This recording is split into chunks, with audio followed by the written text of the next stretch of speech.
Amitananda injection দিতে হবে injection না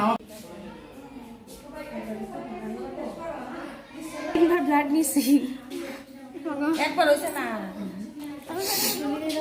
আমার নাম সুস্মিতা ব্যানার্জি।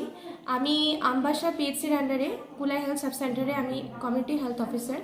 অ্যাকচুয়ালি আমাদের সেই মার্চের থেকেই আমাদের T3 ক্যাম্পেইন শুরু হলো। T3 ক্যাম্পেইন বলতে হয় আমাদের টেস্ট ট্রিট টক। এখন যেটা আমাদের দেখা গেছে ত্রিপুরার মধ্যে প্রায় 80% মানুষের অ্যানিমিয়া পাওয়া গেছে। তার জন্য আমাদের আমবাসা তরফ থেকে আর আমাদের mission director NHM national health mission ডিরেক্টরের তরফ থেকে আমাদের একটা উদ্যোগ নেওয়া হয়েছে, যেটা নাকি আমাদের T3 ক্যাম্পেইন করার জন্য আমাদের আবেদন করা হয়েছে। তার জন্য আমরা আমবাসা পিএইচসির আন্ডারে যে সাব সেন্টার আছে বা আমাদের CMO অফিস থেকে যে সাব সেন্টারগুলো আছে, ওই সাব সেন্টারগুলোর সমস্ত স্কুল, সমস্ত অঙ্গনওয়াড়ি সেন্টার, এরপর যেখানে আমাদের মানে অ্যাডোলেসেন্ট গ্রুপ যারা আছে ওদেরকে আমরা টেস্ট করেছি।